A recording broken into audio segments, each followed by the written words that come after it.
The eyes of the world shifted to the small city of Tuscaloosa, Alabama, within the deep south of the United States of America.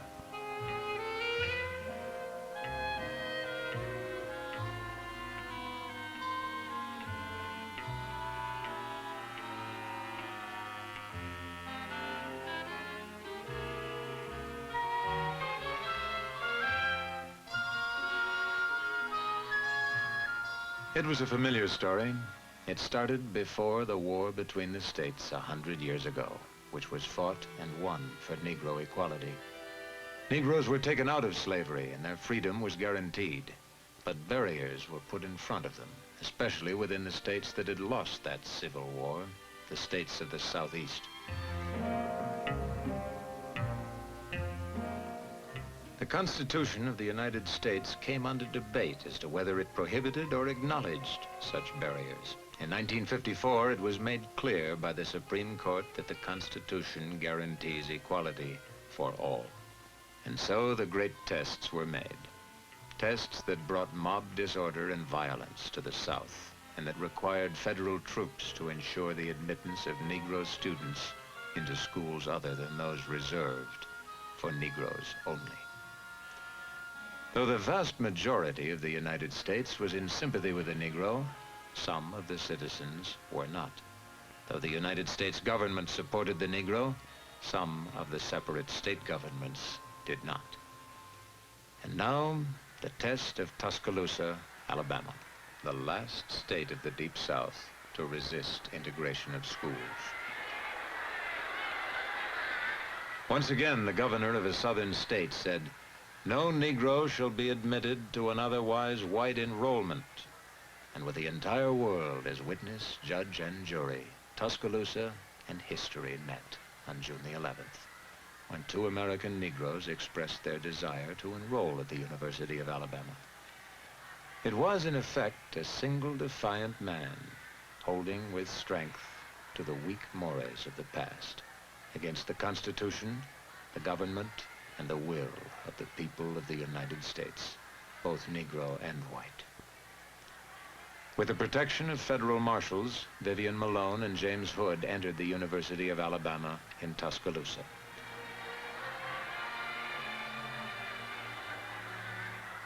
There was no violence. The governor conceded.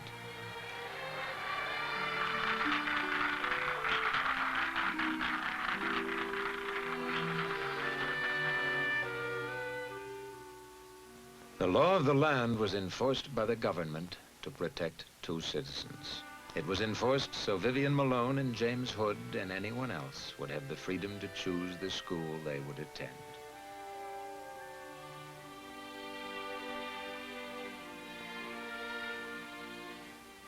This was not the end of race problems in the South, but the government and the people had made clear that the Negro is an equal citizen and is entitled to and shall get freedom of choice.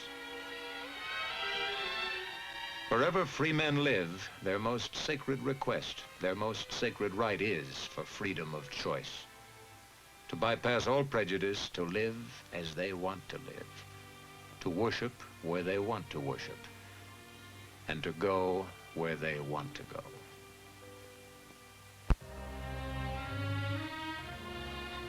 On the other side of this wall are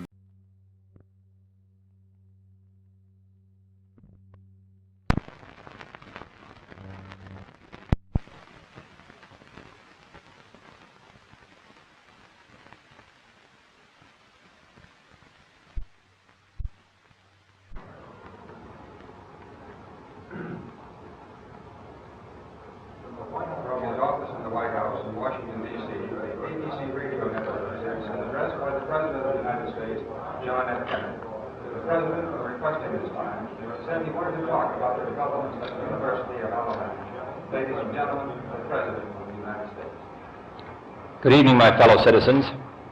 This afternoon, following a series of threats and defiant statements, the presence of Alabama National Guardsmen was required on the University of Alabama to carry out the final and unequivocal order of the United States District Court of the Northern District of Alabama, That order called for the admission of two clearly qualified young Alabama residents who happened to have been born Negro.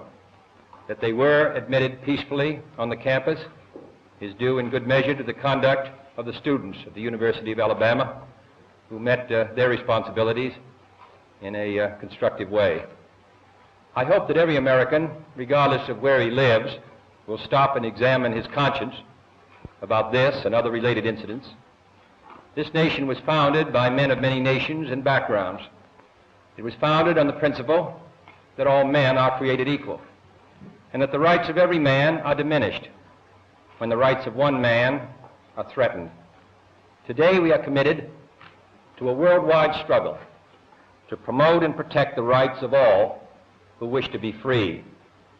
And when Americans are sent to Vietnam or West Berlin, we do not ask for whites only. It ought to be possible, therefore, for American students of any color to attend any public institution they select without having to be backed up by troops. It ought to be possible for American consumers of any color to receive equal service in places of public accommodation, such as hotels and restaurants and theaters and retail stores, without being forced to resort to demonstrations in the street. And it ought to be possible for American citizens of any color to register and to vote in a free election without interference or fear of reprisal.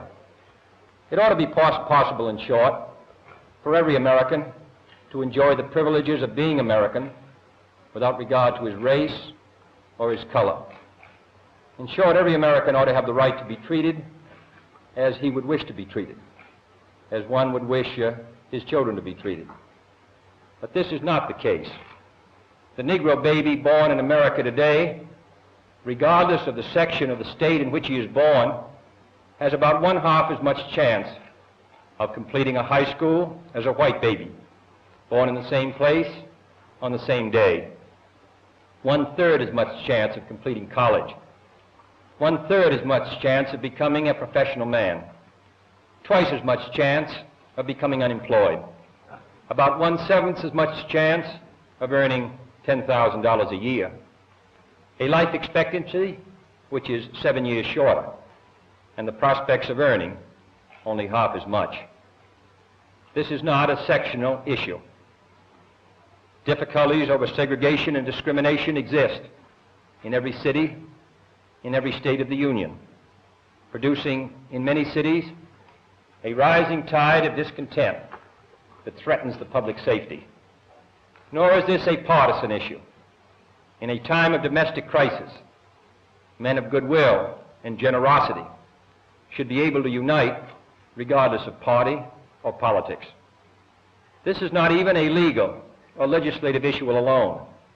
It is better to settle these matters in the courts than on the streets, and new laws are needed at every level. But law alone cannot make men see right. We are confronted primarily with a moral issue. It is as old as the Scriptures and is as clear as the American Constitution. The heart of the question is whether all Americans are to be afforded equal rights and equal opportunities, whether we are going to treat our fellow Americans as we want to be treated. If an American, because his skin is dark, cannot eat lunch in a restaurant open to the public, if he cannot send his children to the best public school available, if he cannot vote for the public officials who represent him, if, in short, he cannot enjoy the full and free life which all of us want, then who among us would be content to have the color of his skin changed and stand in his place? Who among us would then be content with the counsels of patience and delay? 100 years of delay have passed since President Lincoln freed the slaves, yet their heirs, their grandsons, are not fully free. They are not yet freed from the bonds of injustice. They are not yet freed from social and economic oppression. And this nation, for all its hopes and all its boasts, will not be fully free until all its citizens are free. We preach freedom around the world, and we mean it. And we cherish our freedom here at home. But are we to say to the world, and much more importantly, to each other, that this is a land of the free, except for the Negroes? That we have no second-class citizens, except Negroes? That we have no class or caste system, no ghettos, no master race, except with respect to Negroes?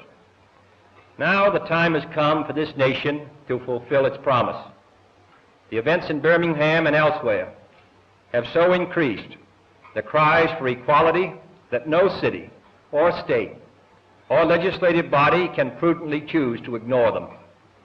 The fires of frustration and discord are burning in every city, north and south. Where legal remedies are not at hand, redress is sought in the streets, in demonstrations, parades, and protests, which create tensions and threaten violence and threaten lives. We face, therefore, a moral crisis as a country and a people.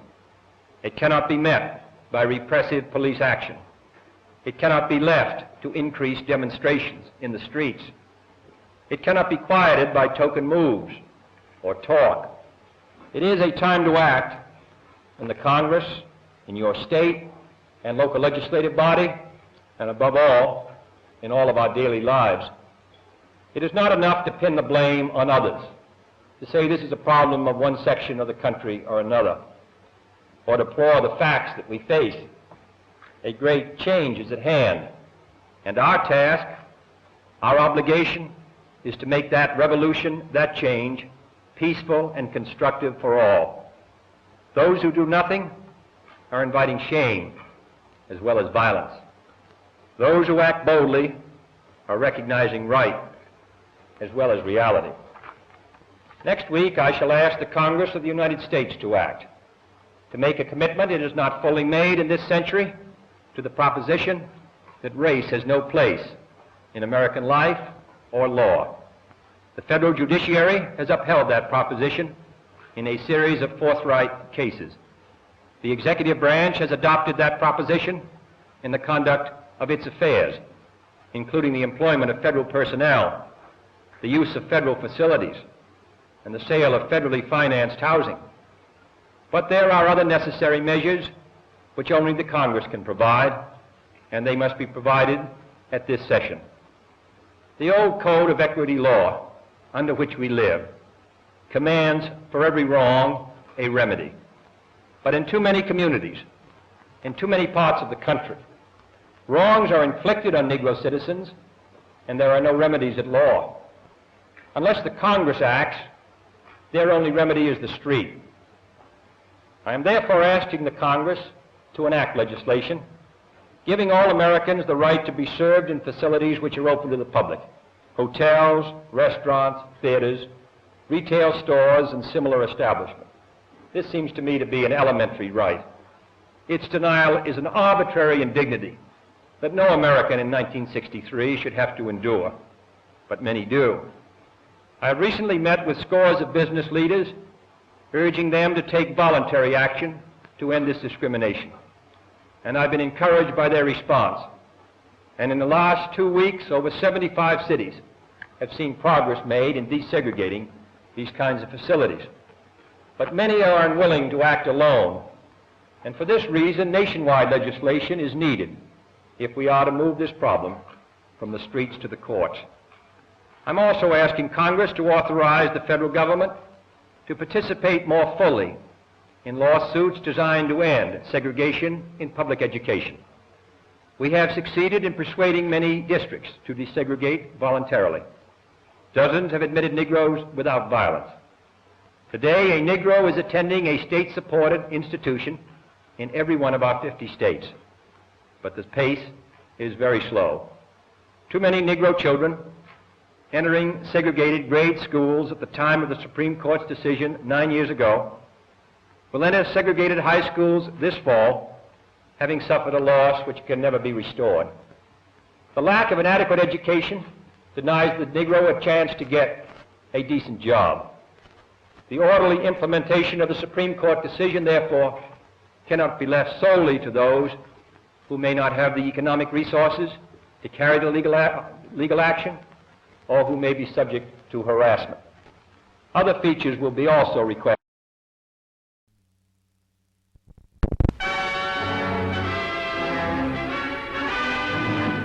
The University of Alabama campus at Tuscaloosa is under a tight security guard of state police as Governor George Wallace appeals for calm and prepares to confront a deputy U.S. attorney. The federal officers are armed with a proclamation from President Kennedy urging the governor to end his efforts to prevent 2 Negro students from registering at the university.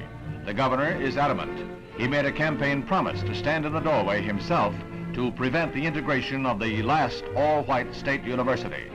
After the federal officers leave, there's a lull of several hours while President Kennedy federalizes the Alabama National Guard and they move to the campus.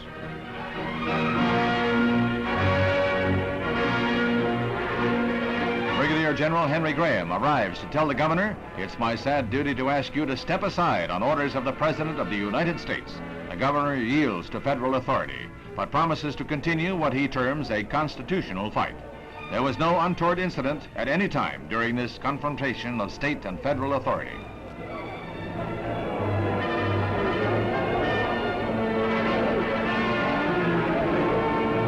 Five minutes after the governor leaves, James Hood is the first of his race to become a University of Alabama student. He is followed into the registrar's office by Vivian Malone. Both the students are 20 years old and will take summer courses. From the White House that evening, President Kennedy makes an appeal to the nation. He says that the U.S. is facing a moral crisis and that it is the duty of all to uphold the law. Fires of frustration and discord are burning in every city, north and south.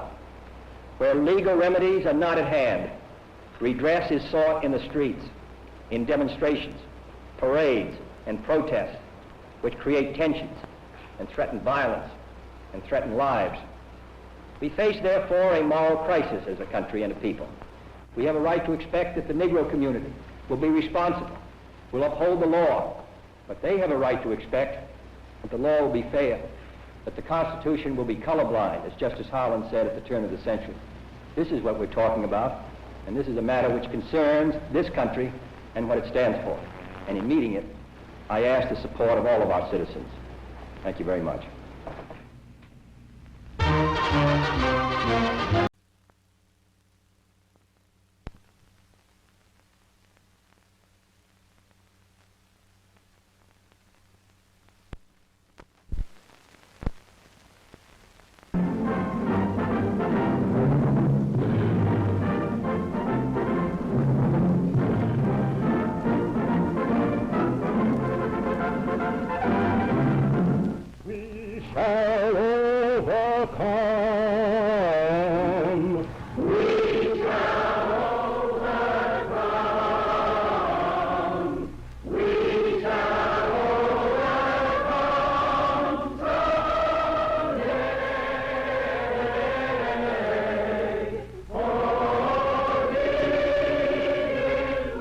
Just 100 years after Lincoln signed the Emancipation Proclamation that freed the slaves, 200,000 people converge on the nation's capital to rally for civil rights. They come by train, they come by bus and by air. They come from the north, the south, the east and west. They come united in one cause, to urge Congress to pass a civil rights bill to end forever the blight of racial inequity. This great throng with a cause gathers on the mall that stretches from the Washington Monument toward the Capitol. From the break of dawn, they filter into the city.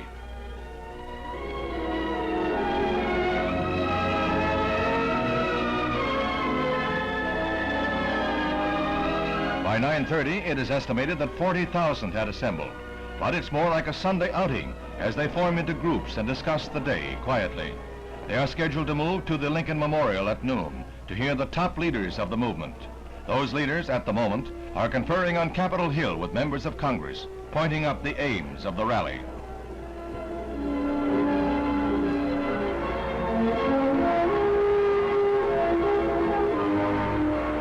By 11:30, there are more than 200,000 thronging the mall, a crowd that is bigger than the most optimistic forecasts. Now there's a growing animation. It seems as if the demonstrators were finding strength in each other, had discovered their cause was a bond.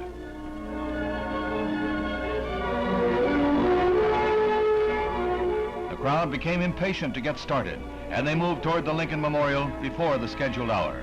They move with good humor, laughter, and song. Few realize that in a sense they are participants in an historical day.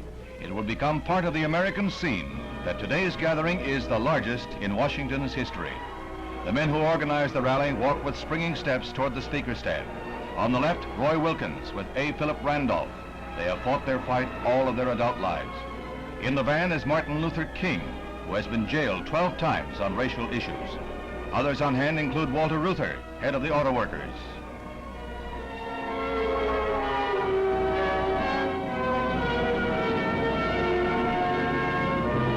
Authorities were fearful of disorders, and there were 5,000 uniformed men on duty. They had little to do but keep dissident groups away from the rally. Arrests in Washington were below normal. Police attribute this to the fact that for the first time in 30 years, you couldn't even buy a beer in Washington. The civil rights marchers needed no stimulants like that. They provided their own, with songs that ranged from the sacred to the hillbilly, but with the one recurring theme, the cause of 20 million Negroes.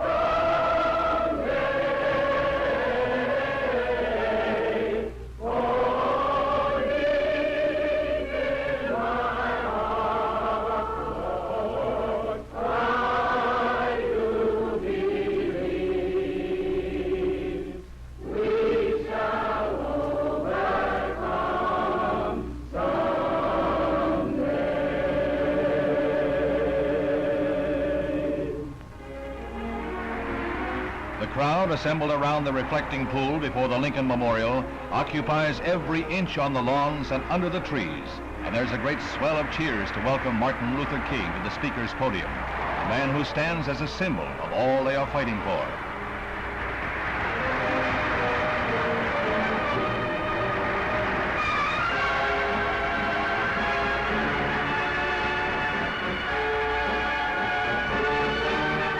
Later, Mr. King and the other leaders are to go to the White House, where the president said that everyone must be impressed with the demonstration of the throng's faith and confidence in our democratic form of government.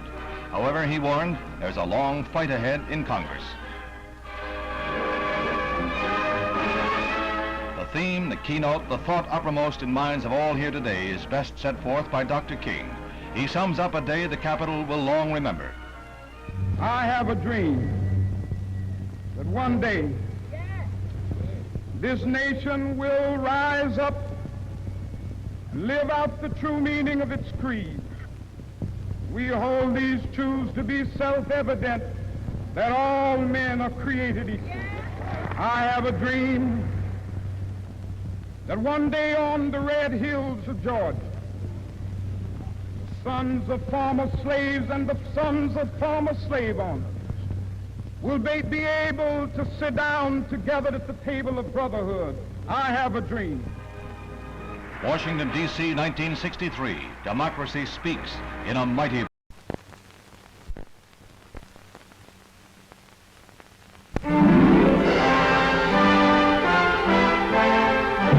Congress passes the most sweeping civil rights bill ever to be written into the law, and thus reaffirms the conception of equality for all men that began with Lincoln and the Civil War 100 years ago.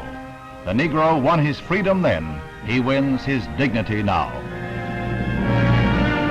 5 hours after the House passes the measure, the Civil Rights Act of 1964 is signed at the White House by President Johnson. Before an audience of legislators and civil rights leaders who had labored long and hard for passage of the bill, President Johnson calls for all Americans to back what he calls a turning point in history. We must not approach the observance and enforcement of this law in a vengeful spirit. Its purpose is not to punish. Its purpose is not to divide but to end divisions, divisions which have lasted all too long. Its purpose is national, not regional. This Civil Rights Act is a challenge to all of us to go to work in our communities and our states, in our homes and in our hearts, to eliminate the last vestiges of injustice in our beloved country.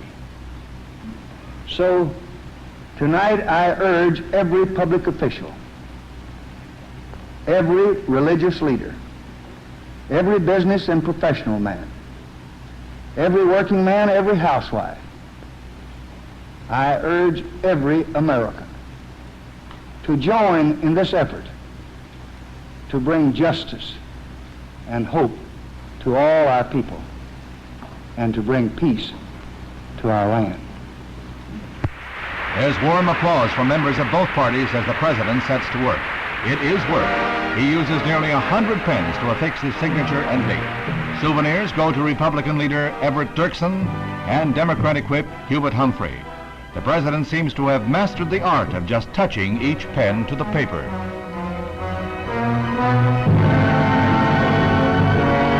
Integration leader Martin Luther King receives his pen, a gift he said he would cherish. The Department of Justice will enforce the law if necessary, and G-Man Chief J. Edgar Hoover is present. Another group of pens is reserved for the Kennedys, and the Attorney General is entrusted with a half dozen.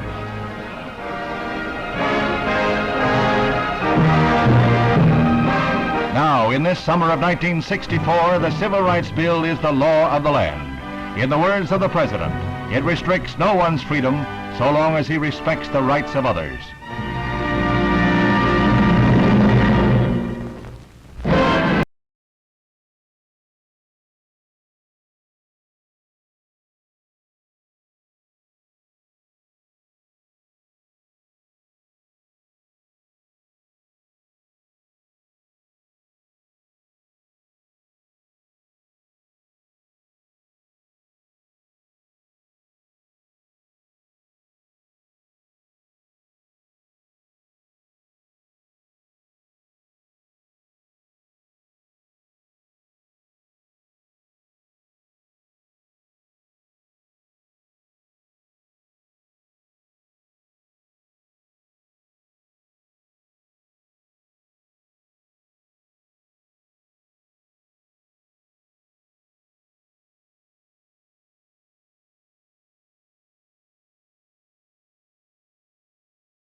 In 1956, Negroes in Montgomery, Alabama had come to the end of their patience with segregation.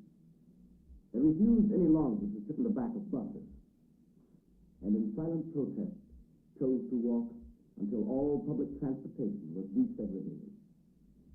By this simple act, they seized the imagination of millions of Americans. The man who came to symbolize this movement and to give it a philosophy was the Reverend Martin Luther King. He preached nonviolence as the means for Negroes to attain their rights. These were the principles of Mahatma Gandhi. Nonviolence proved successful, and the buses of Montgomery were desegregated. One of the most dramatic applications of the principles of nonviolence came with the Freedom Rides. These were organized by the Congress of Racial Equality, whose members, both Negro and white, determined to challenge the practice of providing separate facilities for Negro and white travelers in the South. From all over the country, mixed groups traveling by bus entered the South.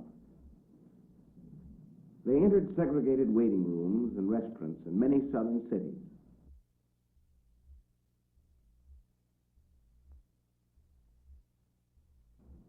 In some, they were arrested, but they were determined to succeed even if it meant going to jail.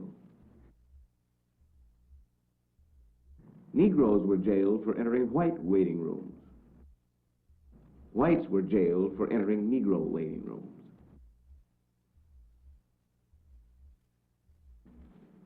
Over 300 Freedom Riders went to jail.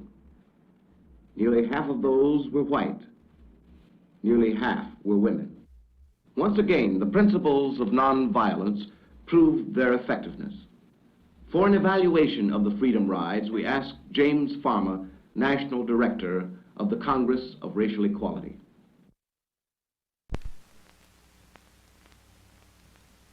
Rarely in American history has anything been so successful as the Freedom Riders in the attack upon segregation.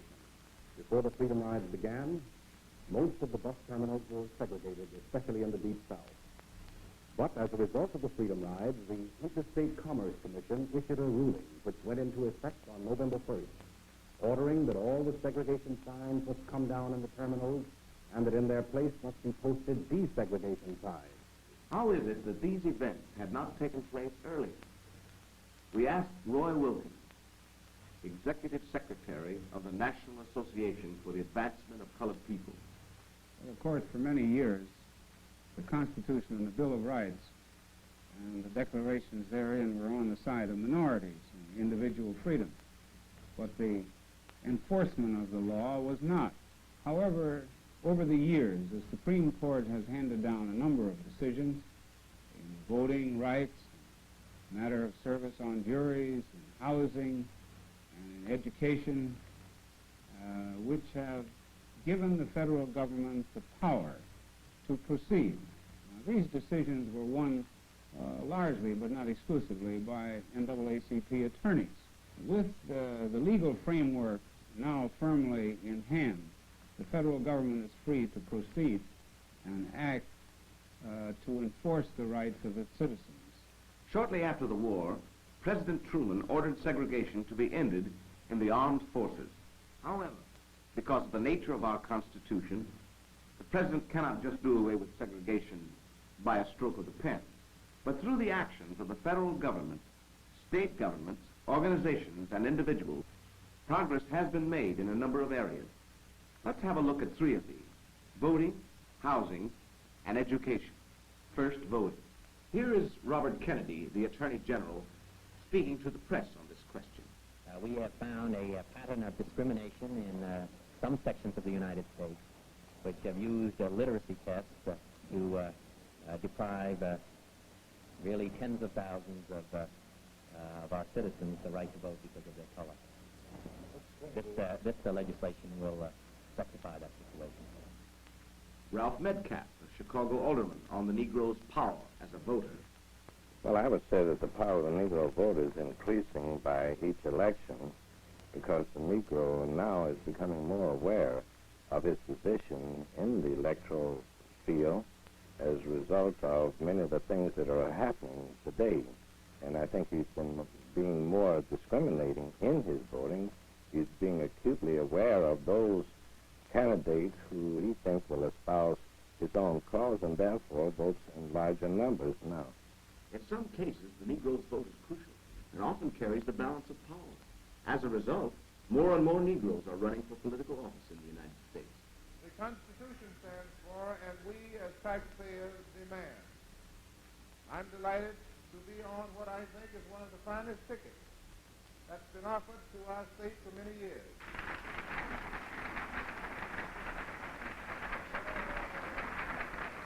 Progress in voting has been reflected in other areas. Let's take a look at housing. In this Chicago suburb, Negroes and whites live side by side. But for many Negroes, housing remains a problem. Whitney Young, National Director of the Urban League, discusses this. So many Negroes do live in substandard housing and some housing, dilapidated housing, and it does affect the whole family constellation. It's hard to keep a husband and children in an overcrowded housing situation. It is no secret that in this country there is a disproportionate number of Negro citizens who are on the welfare rolls. Disproportionate amount of total cases of organization. Many Negroes still live in substandard housing. There has been a tremendous movement into better homes. To facilitate this, several states have passed laws prohibiting discrimination in housing. And recently the President signed an order prohibiting discrimination in housing built with federal support.